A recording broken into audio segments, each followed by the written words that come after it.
Palavra da Verdade, com Hernandes Dias Lopes. Meus irmãos e minhas irmãs, é uma honra estar aqui com vocês. E eu peço que você abra sua Bíblia comigo, por gentileza, no texto de Apocalipse, capítulo 1, versos 9 a 13. Apocalipse, capítulo 1, versos 9 a 13.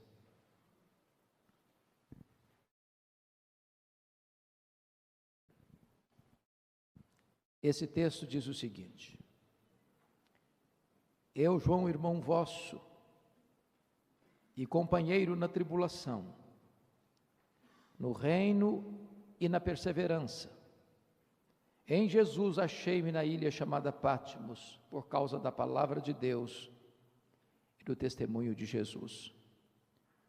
Achei-me em espírito no dia do Senhor, e ouvi por detrás de mim grande voz, como de trombeta, dizendo: O que vês, escreve em livro e manda às 7 igrejas: Éfeso, Esmirna, Pérgamo, Tiatira, Sardes, Filadélfia e Laodiceia. Voltei-me para ver quem falava comigo, e voltado vi 7 candeeiros de ouro, e no meio dos candeeiros um semelhante a filho de homem. Agora, por gentileza, capítulo 3, versos 14 a 22. Ao anjo da igreja em Laodiceia escreve: Estas coisas diz o Amém, a testemunha fiel e verdadeira, o princípio da criação de Deus. Conheço as tuas obras, que nem és frio nem quente. Quem dera fosses frio ou quente. Assim, porque és morno, e nem és quente nem frio, estou a ponto de vomitar-te da minha boca. Pois dizes: Estou rico e abastado, e não preciso de coisa alguma. E nem sabes que tu és infeliz, sim, miserável, pobre, cego e nu. Aconselho-te que de mim compres ouro refinado pelo fogo para te enriqueceres, vestiduras brancas para te vestires, a fim de que não seja manifesta a vergonha da tua nudez, e colírio para ungir os teus olhos, a fim de que vejas. Eu repreendo e disciplino a quantos amo. Sê, pois, zeloso e arrepende-te. Eis que estou à porta e bato. Se alguém ouvir a minha voz e abrir a porta, entrarei em sua casa e cearei com ele e ele comigo. Ao vencedor dar-lhe-ei sentar-se comigo no meu trono. O meu venci, sentei com meu Pai no seu trono. Quem tem ouvidos, ouça o que o Espírito diz às igrejas. Amém. Meus amados, os anos mais amargos e sofridos da perseguição à igreja cristã haviam começado. Desde que Nero assume o poder no ano 54 da era cristã. Nero era um homem devasso e também violento. Ele mandou matar tantas pessoas, inclusive a sua própria mãe. Desde que este homem assumiu o governo, é que as nuvens escuras de uma perseguição atroz se formavam no horizonte. 10 anos depois que ele estava governando, acontece uma das grandes tragédias da história. A capital do Império Romano, a cidade de Roma, com mais de 1 milhão de habitantes, conhecida como a cidade eterna, foi incendiada criminosamente. E o imperador assistia esse horrendo espetáculo do alto da torre de Mecenas, vestido de ator, tangendo a sua lira. O incêndio durou 7 noites e 6 dias. Quando o incêndio terminou, a cidade de Roma estava devastada. Dos 14 bairros de Roma, 10 foram destruídos, e os 4 bairros restantes, densamente povoados por judeus e cristãos, dão a Nero um álibi para botar a culpa do incêndio de Roma nos cristãos. E começa então um verdadeiro massacre. Faltou madeira na época para fazer cruz, tamanha quantidade de crentes crucificados. Quando não tinha mais madeira, os crentes eram amarrados nos postes, cobertos de piche e queimados vivos para iluminar as noites de Roma. Chega o ano 68, e aqui acontece a chamada Guerra Judaica, porque uma sinagoga judaica fora profanada em Cesareia Marítima, e os zelotes, que nunca foram favoráveis ao governo de Roma e Israel, se rebelaram contra Roma, e Roma manda para lá o general Tito. Nesse mesmo ano 68, o imperador Nero é deposto pelo Senado e comete suicídio. 2 anos depois, ano 70, a rebelião em Israel está incontornável, e então o general Tito invade Jerusalém, cumprindo a profecia de Jesus, destrói Jerusalém, passa ao fio da espada milhares e milhares de judeus, promovendo o que nós chamamos de a maior diáspora de todos os tempos, desde o ano 70 a 14 de maio de 1948. Nesse mesmo ano 70, Vespasiano inaugura em Roma o Coliseu Romano, o Anfiteatro da Morte, que numa festa de inauguração de 100 dias, mais de 10 mil crentes foram mortos com requinte de crueldade. Eles eram enrolados em peles de animais e jogados nas arenas, para os cães morderem, para os touros pisarem e para os leões esfaimados da Líbia devorarem. Chega o ano 81, e Domiciano assume o governo, e ele é chamado de o segundo Nero, ou Nero redivivo, pela maneira truculenta como ele perseguiu a igreja. A essas alturas, todos os apóstolos de Jesus já estavam mortos, e mortos pelo viés do martírio. João era o último representante do grupo apostólico, era pastor na cidade de Éfeso, e então João é deportado para uma ilha vulcânica, a ilha do Mar Egeu, a ilha de Patmos, para trabalhos forçados. E certamente o entendimento da época é que Domiciano estava jogando a última pá de cal na sepultura da igreja. O cristianismo seria varrido, seria banido. A perseguição era muito atroz. João estava completamente isolado, com todas as portas fechadas para ele na terra. Entretanto, quando todas as portas fecharam para João na terra, Deus abriu-lhe uma porta no céu e disse: sobe para aqui, e eu te mostrarei não as coisas que talvez aconteçam, não as coisas que podem acontecer, eu te mostrarei as coisas que devem acontecer. Deus está no controle, mesmo nos tempos mais sombrios da história. Era um domingo, era o dia do Senhor, quando João escuta atrás dele uma voz como de trombeta dizendo: o que vês, escreve em livro e manda às 7 igrejas: Éfeso, Esmirna, Pérgamo, Tiatira, Sardes, Filadélfia e Laodiceia. Quando ele se volta para ver quem falava com ele, ele não vê quem falava com ele, ele vê os 7 candeeiros, ele vê as 7 igrejas, e no meio das igrejas, um semelhante a filho de homem. O mundo só pode ver Jesus na igreja e através da igreja. Mas o Cristo que João vê, não é aquele Cristo exangue, angustiado, prostrado sobre os seus joelhos, com lágrimas e suando sangue. O Cristo que João vê não é o Cristo cuspido e esbordoado do sinédrio judaico. O Cristo que João vê não é o Cristo espancado e vilipendiado do pretório romano.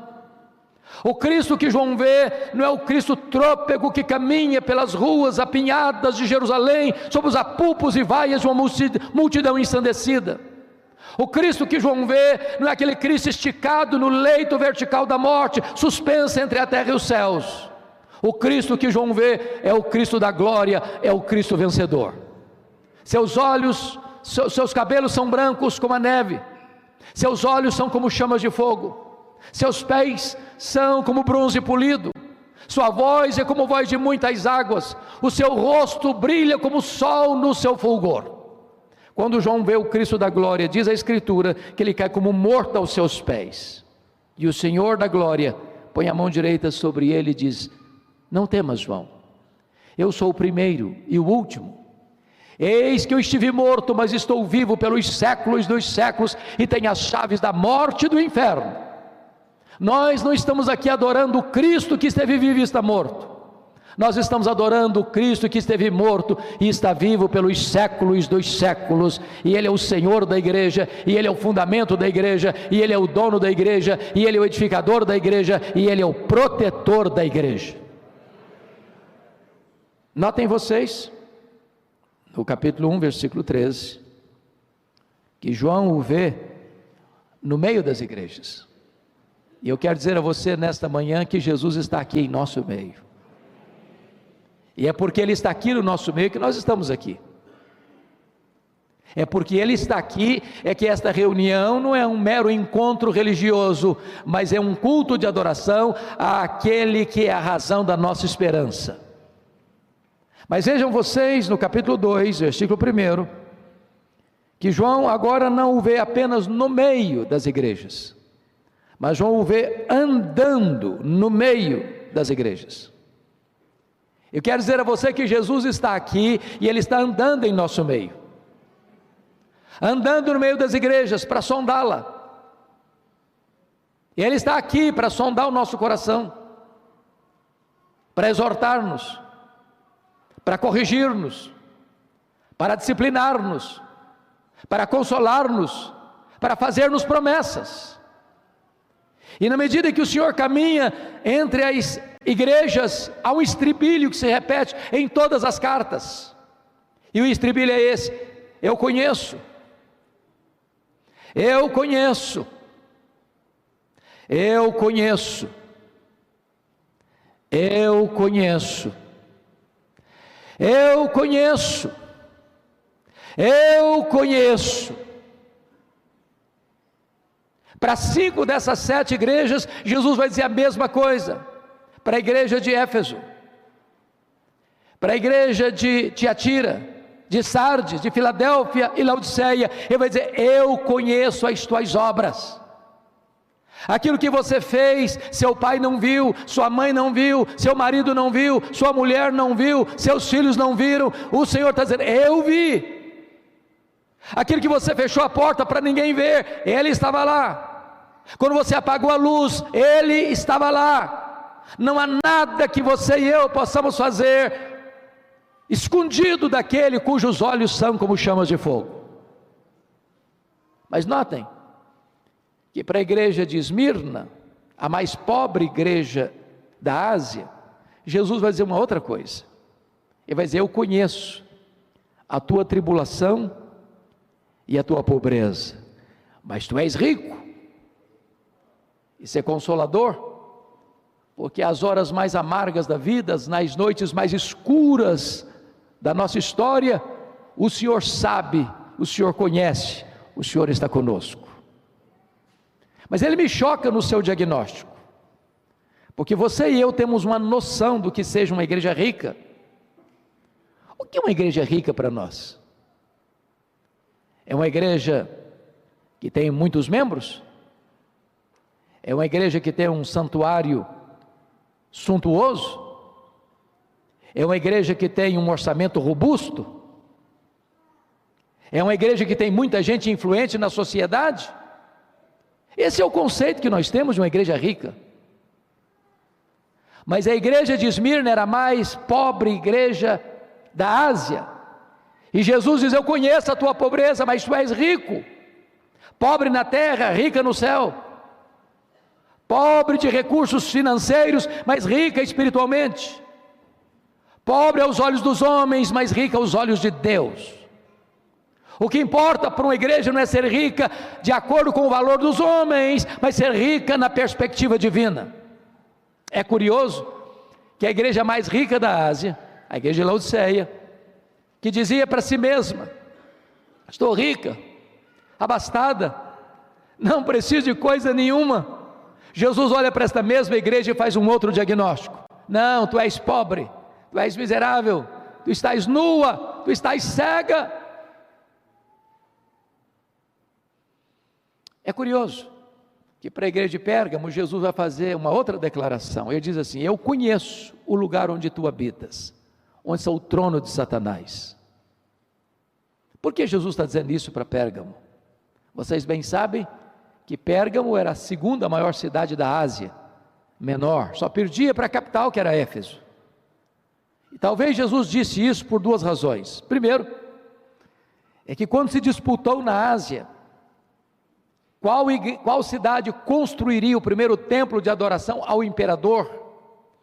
Pérgamo ganhou a concorrência de Éfeso. E em Pérgamo se constrói, se erige o primeiro templo de adoração ao imperador romano como uma divindade. E muito provavelmente o que Jesus está dizendo é o seguinte: qualquer lugar que um homem é colocado no pedestal e venerado, aí está o trono de Satanás, porque todo humanismo idolátrico é satânico. A segunda razão, muito provavelmente, é que Pérgamo hospedava o templo de Esculápio, o deus da cura,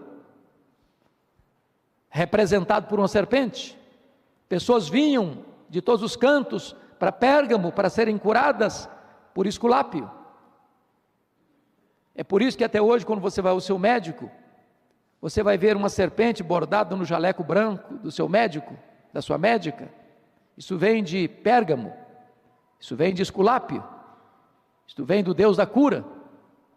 Provavelmente o que Jesus está dizendo é o seguinte: qualquer lugar que o homem fabricar um deus, um ídolo, e prostrar-se diante dele, aí está o trono de Satanás.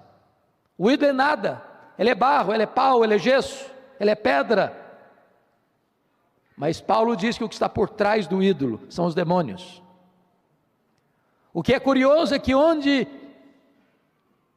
Satanás tem um trono, aí Jesus levanta uma igreja para adorar o Rei dos Reis e o Senhor dos Senhores. Jesus está andando no meio das igrejas, e ele tem elogios a fazer, e ele tem censuras a fazer. É interessante que para duas igrejas não tem censura, só elogio. Para quais igrejas? Para Esmirna, mais pobre, para Filadélfia, a mais fraca. Jesus diz para Filadélfia: eu conheço as tuas obras, tu tens pouca força, mas eu coloquei diante de ti uma porta aberta, e a porta que eu abro ninguém fecha, e a porta que eu fecho ninguém abre. Irmãos, o que importa para a igreja não é ser forte de acordo com a opinião dos homens, mas é ser fiel àquele que está diante de nós e colocar portas abertas diante de nós. Mas para 4 igrejas, Jesus tem elogios e Jesus tem censuras. Por exemplo, ele elogia a igreja de Éfeso pela sua fidelidade doutrinária, pela sua postura inabalável de ética, de não suportar os homens maus, odiando a obra dos nicolaítas que induziu o povo à prostituição, pela sua capacidade de sofrer por causa da sua fé. Com isso, Jesus está dizendo que uma igreja, para agradá-lo, precisa ser fiel às Escrituras. Uma igreja, para ser agradável a Cristo, não pode negociar seus princípios, seus valores, não pode vender sua consciência. Onde não tem sã doutrina, aí não tem o agrado de Jesus. Mas é curioso que Jesus diz para essa mesma igreja: eu tenho, porém, uma coisa contra ti, é que tu abandonaste o teu primeiro amor. E aqui está um alerta para nós, Igreja Presbiteriana do Brasil. Às vezes, até na defesa da nossa ortodoxia, corremos o risco de perder a piedade. Temos luz na cabeça, mas falta-nos fogo no coração. Conhecemos a verdade, defendemos a verdade, mas perdemos o entusiasmo. Amados irmãos, uma igreja para agradar ao Senhor Jesus, não basta apenas ortodoxia. A ortodoxia é boa, ela é inegociável, ela é vitalmente necessária, mas ela corre o risco de se tornar uma ortodoxia ossificada e morta, e ortodoxia morta mata. Precisamos do sopro do Espírito, precisamos do poder do Espírito, precisamos ter o coração aquecido, precisamos voltar ao primeiro amor, precisamos de avivamento. Mas notem comigo, que a igreja de Tiatira é um contraponto da igreja de Éfeso. A igreja de Éfeso tinha doutrina, mas não tinha amor. A igreja de Tiatira tinha amor, mas não tinha doutrina. Jesus diz para a igreja: eu conheço as tuas obras. E Jesus vai dizer que elogia a igreja, porque agora, quando escreve, ela tem mais fé e mais amor do que tinha lá atrás. Mas Jesus diz: eu tenho uma coisa contra ti, é que toleras esta falsa profetisa Jezabel. Nós poderíamos ser a igreja mais amável da cidade, mais calorosa e receptiva da cidade. Nossas reuniões poderiam ser regadas de bons e saudáveis relacionamentos. Porém, se não tiver sã doutrina, esta igreja não agrada ao Senhor. A verdade é insubstituível, é inegociável. Qualquer igreja, irmãos, que abandonar a sã doutrina, no mesmo dia, ela assina o seu atestado de óbito. Mas agora o Senhor Jesus se dirige à igreja de Pérgamo e faz um elogio, porque tem gente fiel nesta igreja, como seu líder Antipas, que foi martirizado em Pérgamo. E dizem os historiadores, embora o texto não registre, mas a história nos comprova isso, que Antipas, o líder da igreja, morreu carbonizado dentro de um boi de bronze encandecido. Mas nesta mesma igreja, tem gente flertando com o mundo. Nessa mesma igreja tem gente seguindo as doutrinas de Balaão e vivendo a vida imunda, impura. Nas minhas andanças pelo Brasil, é muito comum as pessoas me perguntarem assim: pastor, qual é a avaliação que o senhor faz da igreja evangélica brasileira? Às vezes a pergunta é mais direcionada: pastor, qual é a avaliação que o senhor faz da igreja presbiteriana do Brasil? Às vezes a pergunta é específica: pastor, qual é a avaliação que o senhor faz da igreja que o senhor tem o privilégio de pastorear? E a minha resposta é sempre a mesma. Eu respondo assim: vai muito bem, vai mais ou menos, vai muito mal. Sabe por que eu respondo assim? Porque numa mesma igreja, que escuta o mesmo pastor, que se assenta ao redor da mesma mesa do Senhor, que canta no mesmo coral, que faz parte da mesma sociedade interna, da UCP, a UPH e SAF, tem gente cheia do Espírito Santo, tem gente capengando na fé, e tem gente vivendo em pecado, numa mesma igreja, e o Senhor conhece, e o Senhor conhece, e o Senhor conhece. Preguei de Sardes, Jesus disse: você, igreja, tem o nome de quem vive, mas você está morta. E Jesus elogia, porque tem alguns poucos ainda que não se contaminaram. E Jesus me choca no seu diagnóstico, porque a igreja que diz que é pobre, Jesus olha para eles: não, você é rica. A igreja que diz que é rica, Jesus olha para eles: não, você é pobre. A igreja que diz que é viva, Jesus olha e diz: você está morta. A igreja que diz que é fraca, Jesus olha e diz: eu coloquei diante de você uma porta aberta. Então tiramos aqui algumas conclusões. Primeiro, o que importa não é o que eu penso a meu respeito, isso não importa. O que importa não é o que as pessoas falam a meu respeito, isso não importa. O que de fato importa é o que Jesus diz a meu respeito. Jesus não tem uma opinião, Jesus tem um diagnóstico. Só Ele pode dizer: eu conheço, eu conheço, eu conheço. Mas notem comigo, irmãos, que para uma igreja não tem nenhum elogio, apenas censura. E para qual igreja? Para a igreja de Laodiceia. A igreja que, ao avaliar-se, dá nota máxima para si mesma. A igreja que desfruta da melhor reputação entre as igrejas. A igreja que desfruta certamente um bom conceito na sociedade. A igreja que é capaz de formar um grande coral com todos os seus membros e cantar o hino: quão grande és tu, diante do espelho. Aquele que aplaude a si mesma. E Jesus olha para esta igreja, e a única coisa que ele sente é náuseas.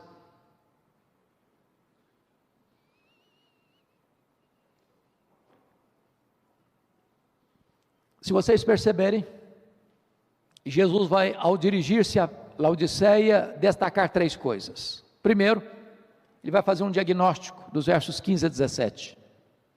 Segundo, ele vai fazer um apelo dos versos 18 a 20. Terceiro, vai fazer promessas nos versos 21 e 22, com base no versículo 14.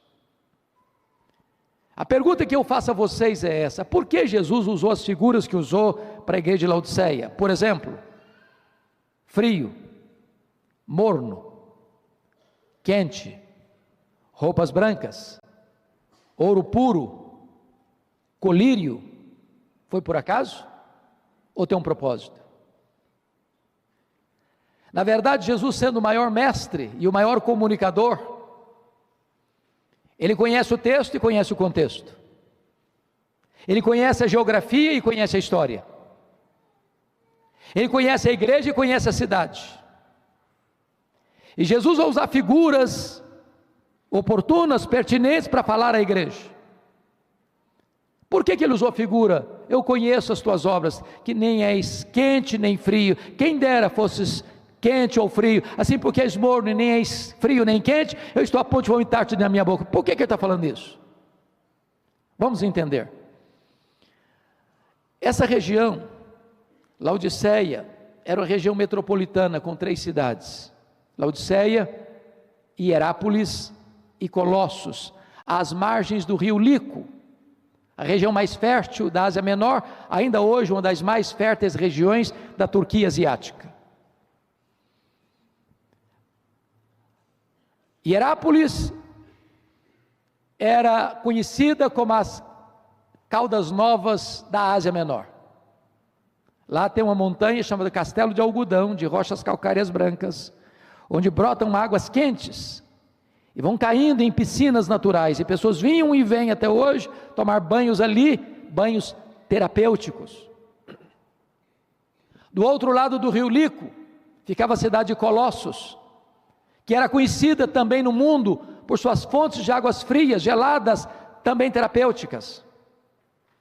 Mas Laodiceia, a maior cidade da região metropolitana, não tinha fontes, nem de águas quentes, nem de águas frias. As águas que chegavam na cidade vinham por meio de aquedutos, chegavam mornas, tépidas, impróprias para beber. E Jesus usa esse gancho e diz: quem dera tu fosses quente como as águas de Hierápolis, quem dera tu fosses frio como as águas de Colossos, mas porque tu és morna como as águas que chegam na cidade, eu estou a ponto de vomitar-te da minha boca. Por que ele usou a figura do ouro puro? Porque Laodiceia era a cidade dos banqueiros, dos endinheirados, dos ricaços. Para vocês terem uma ideia, aquela região foi devastada no ano 46 depois de Cristo por um grande terremoto nem Colossos, nem Herápolis se reconstruíram ou foram reconstruídas, mas Laodiceia não precisou de dinheiro do Estado para se reconstruir. Os próprios ricos da cidade reconstruíram a cidade. E Jesus está dizendo o seguinte: vocês se orgulham tanto do ouro que vocês têm, mas espiritualmente vocês estão pobres. Por que Jesus usou a figura das vestes brancas? Porque Laodiceia era o maior centro têxtil da Ásia Menor. Ali se fabricava uma roupa famosíssima da lã negra e era exportada para o mundo. E Jesus está dizendo: vocês se orgulham das suas fábricas de roupas, mas espiritualmente vocês estão nus. Por que ele usa a figura do colírio para ungir os olhos? Porque Laodiceia era o maior centro oftalmológico da Ásia Menor. Ali havia um remédio quase milagroso chamado pó frígio. E Jesus está dizendo: vocês se orgulham das suas clínicas de tratamento de olhos, mas espiritualmente vocês estão cegos. O que Jesus está fazendo? Um diagnóstico. Mas sabe o que me choca, presbítero Josimar, reverendo Walter, no diagnóstico de Jesus? Não é o que ele vê, é o que ele não vê. Meus irmãos, leiam essas 7 cartas numa sentada só, e vocês verão algo muito estranho. A única igreja que não recebeu nenhum elogio de Jesus, só censura, não recebe de Jesus nenhuma censura de problemas doutrinários. Não tem falsos apóstolos, não tem falsos mestres, não tem doutrina de Balaão, não tem doutrina de Jezabel, não tem doutrina de Nicolaitas. A igreja não está sendo perturbada por falsas doutrinas. Diríamos nós hoje que a igreja de Laodiceia era uma igreja ortodoxa. E não obstante esse fato, ela está produzindo náuseas em Jesus. Leia as cartas, e vocês não verão nenhuma denúncia de Jesus de problemas morais. Tinha problemas morais na igreja de Tiatira, de Pérgamo, de Sardes. Não há denúncia de problemas morais na igreja de Laodiceia. Não tinha escândalo na igreja. A igreja desfrutava de uma boa reputação interna e externa. O conselho daquela igreja não precisava se reunir para disciplinar nenhum membro. Diríamos nós que aquela igreja não era apenas uma igreja ortodoxa, era uma igreja ética, mas está causando náuseas em Jesus. Leia as cartas, e vocês verão que não há nenhuma denúncia em relação a Laodiceia de perseguição política ou religiosa. Havia perseguição religiosa em Éfeso, havia perseguição política em Pérgamo. A igreja de Laodiceia está em paz. No mundo em turbulência, ela é uma ilha de paz, mas está causando náuseas no Senhor Jesus. Leia as cartas, e vocês verão que Jesus não faz denúncia de problemas financeiros. A igreja de Esmirna era pobre, a igreja de Filadélfia era fraca, a igreja de Laodiceia é rica. Eu acho até que os teólogos da prosperidade não fariam sucesso lá. Todo mundo já era rico. Deixa eu dizer uma coisa a vocês.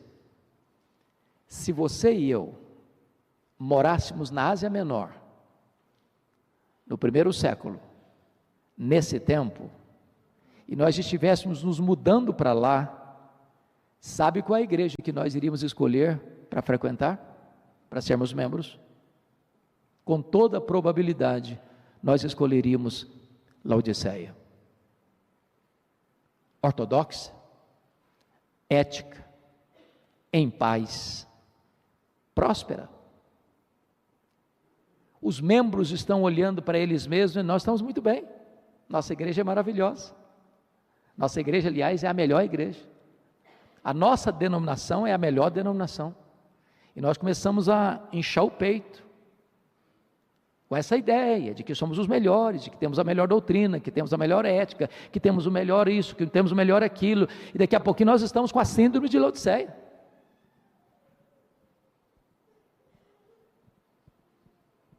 Então resta-nos uma pergunta: se o que nos choca é o que Jesus não viu, o que Jesus viu que trouxe tanto sofrimento para ele? Eu não sei quanto a vocês, mas para mim náusea é pior do que dor.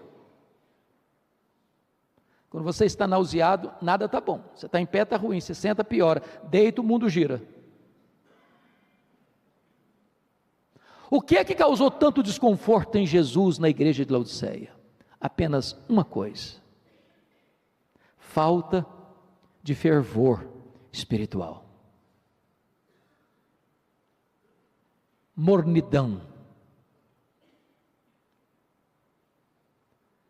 Meus amados irmãos, eu tenho percorrido o Brasil. Deus tem me dado a bênção de pregar em muitas denominações, em mais de 1.500 igrejas no Brasil. Confesso a vocês que tenho pregado em igrejas que eu chamo de ultra-ortodoxas. O que seria uma igreja para mim ultra-ortodoxa, nesse conceito que eu estou falando? Você pode pregar, e se uma mosca voar, você escuta. Há um silêncio sepulcral. Se olha para o rosto das pessoas, você não sabe se ela está gostando, se não está gostando, ela não tem reação nenhuma, parece que está pagando para a parede. É um desespero. Mas tem pregado também para igrejas ultra pentecostais. O barulho é tanto, diz, meus irmãos, calma, por favor, calma, gente, calma. Sabe a conclusão que eu chego? Fervor espiritual não tem nada a ver com estilo de culto. Nada a ver.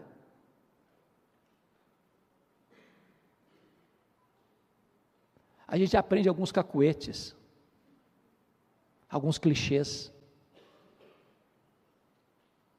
E Jesus não se impressiona nem com o clichê ultra-ortodoxo, nem com o clichê ultra-pentecostal.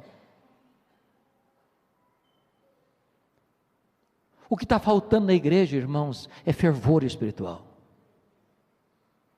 coração aquecido, choro pelo pecado, arrependimento verdadeiro, fome de Deus, sede de santidade, plenitude do Espírito Santo, avivamento espiritual.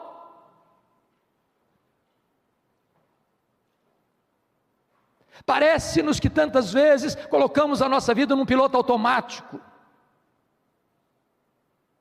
Há poucos dias, pastor Walter, um ministro do Evangelho, me ligou e disse: Hernandes, o que eu me tornei foi apenas um fabricante de sermão e nada mais, isso não mexe mais comigo. Gente que vem para a igreja, semana após semana, mês após mês, ano após ano, a palavra de Deus não mexe mais com a sua vida. Gente que não tem mais prazer em ler a Bíblia, gente que não tem mais devoção, gente que conhece muito, só tem luz na cabeça, mas não tem fogo no coração. A igreja presbiteriana do Brasil precisa, irmãos, de um poderoso reavivamento espiritual, de uma volta para Deus.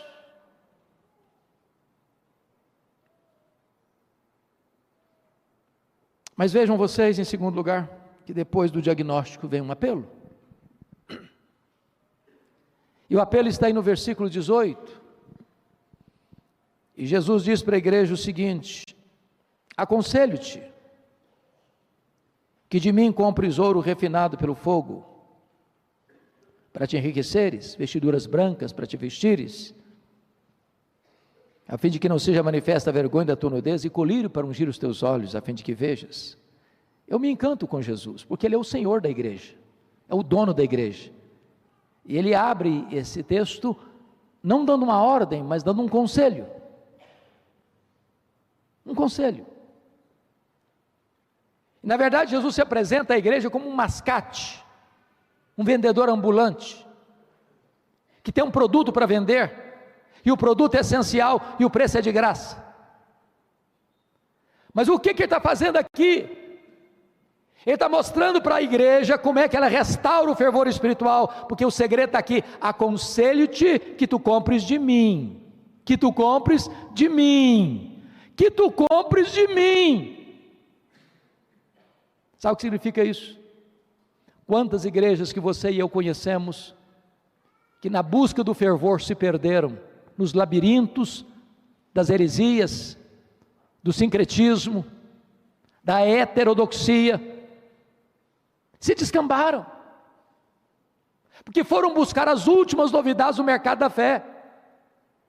Irmãos, para buscar avivamento, nós não temos que correr atrás das últimas novidades do mercado da fé, não. Nós temos que nos voltar para Jesus. É só Jesus que pode aquecer o nosso coração, é só Jesus que pode restaurar a sua igreja, é só Jesus que pode derramar o seu Espírito, é só Jesus que pode restaurar a nossa sorte. Quando aqueles dois caminhantes de Emaús tiveram os seus olhos abertos, diz a Escritura, o coração deles aqueceu. E quando os olhos se abrem e o coração aquece, os pés se apressam. E quando os olhos se abrem, o coração aquece e os pés se apressam. A nossa boca há de se abrir para dizer: Ele está vivo, Ele ressuscitou. Mas notem comigo no verso 19, porque aí tem uma declaração e uma ordem. E a declaração é esta: eu repreendo e disciplino a quantos amo. Sê pois zeloso e arrepende-te. Eu não sei quanto a você, mas quando eu leio essa carta, eu fico um pouco constrangido. E muito mais constrangido eu fico quando prego sobre esse texto. Porque Jesus pegou pesado, não pegou não? Essa linguagem é muito pesada. Jesus está falando de vômito. Isso nos constrange. Mas por que Jesus pegou tão pesado com aquela igreja? E por que ele pega tão pesado com você e comigo hoje, nesta manhã? É porque ele está dizendo: é porque eu amo você. Eu amo você. O que Jesus está dizendo é o seguinte: eu não fui para a cruz, eu não morri naquele Calvário e ressuscitei para gerar um crente morno, apático, insosso. Esse não é o meu projeto para a tua vida. Eu estou pegando pesado com você porque eu não desisto de você, eu não abro mão da sua vida, eu não abro mão de ter você revestido com o poder do Espírito Santo. E a ordem é essa: sê pois zeloso e arrepende-te, muda a tua vida, muda a tua conduta. Mas chega no verso 20, meus amados, Jesus docemente tempera repreensão, advertência com doçura, quando ele diz: eis que eu estou à porta e bato. Se alguém ouvir a minha voz e abrir a porta, eu entrarei, cearei com ele e ele comigo. Sabe o que me choca nesse texto? É que na igreja de Laodiceia tudo girava em torno dela. Estou rica, estou abastada, não preciso de coisa nenhuma. Eles se reuniam para eles, eles cantavam para eles, eles pregavam para eles, eles ofertavam para eles, eles viviam para eles, e nem se aperceberam de que Jesus estava do lado de fora.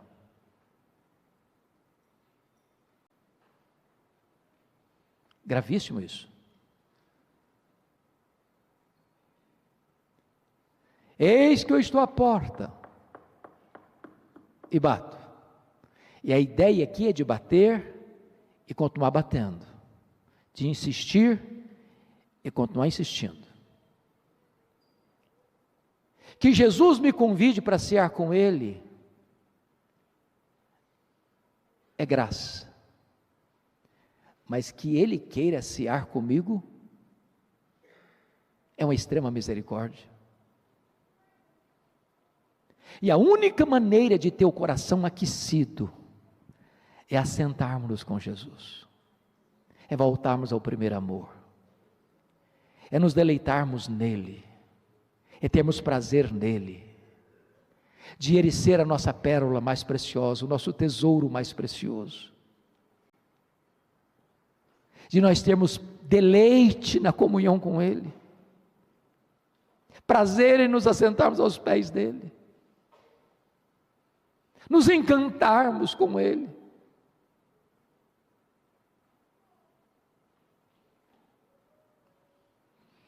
Mas eu quero terminar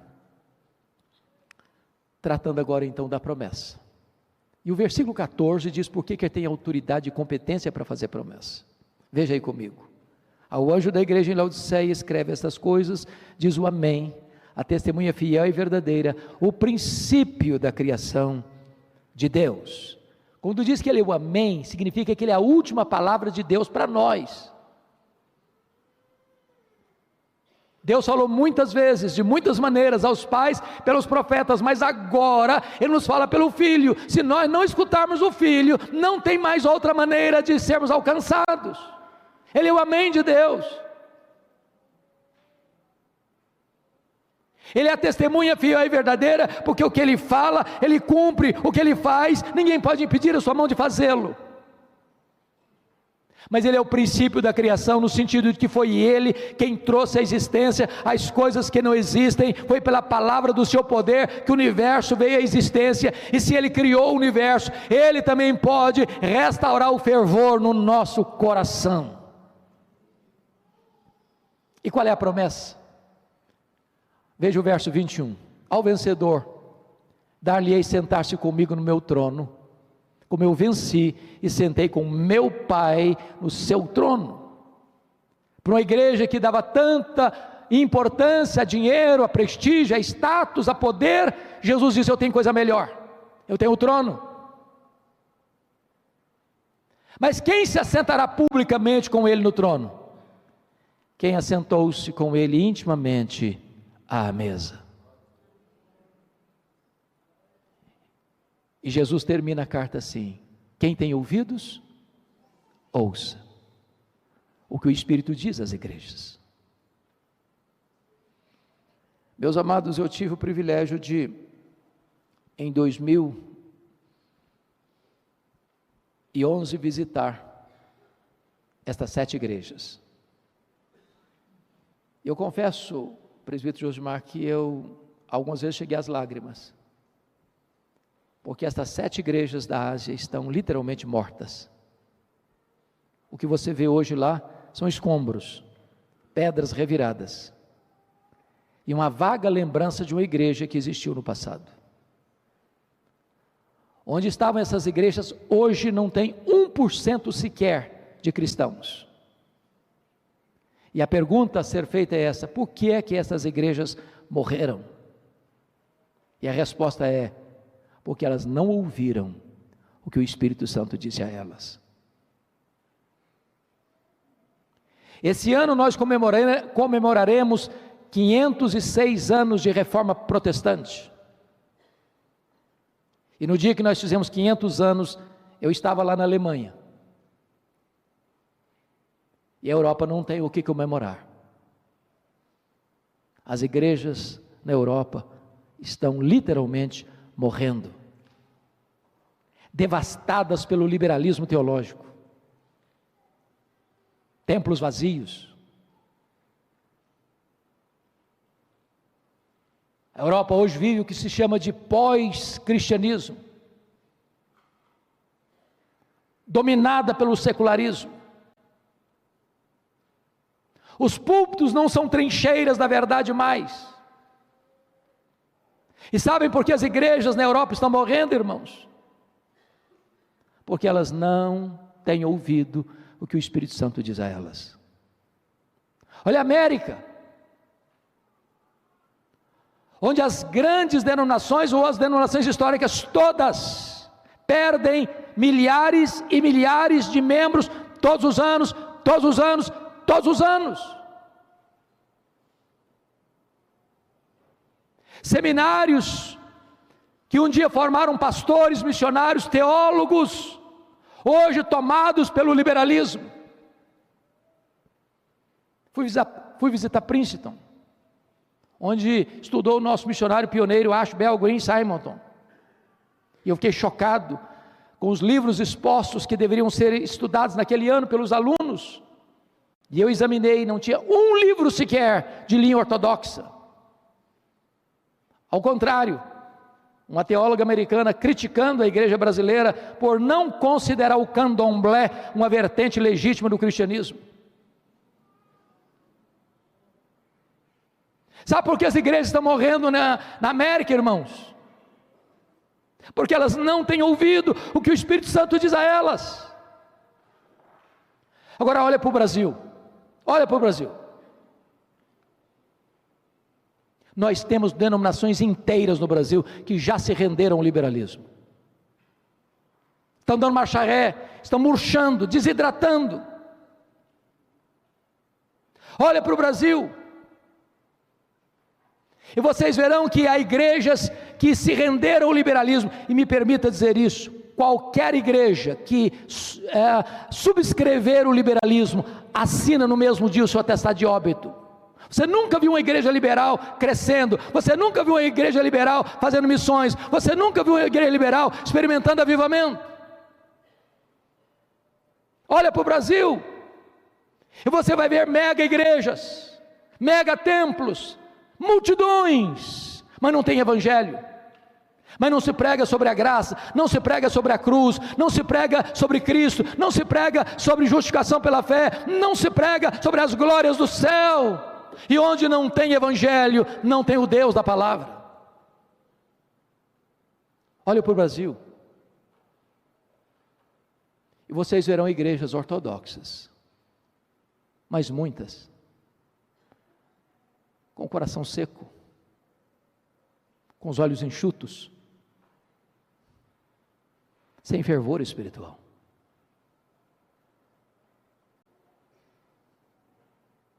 Nós precisamos do sopro do Espírito, nós precisamos da chuva restauradora da graça, nós precisamos de uma poderosa visitação de Deus, nós precisamos de um poderoso avivamento espiritual, que neste congresso, das crianças aos mais experimentados na vida, possam se colocar nas mãos de Deus, para serem vasos cheios do Espírito Santo de Deus, vocês saírem deste congresso inflamados,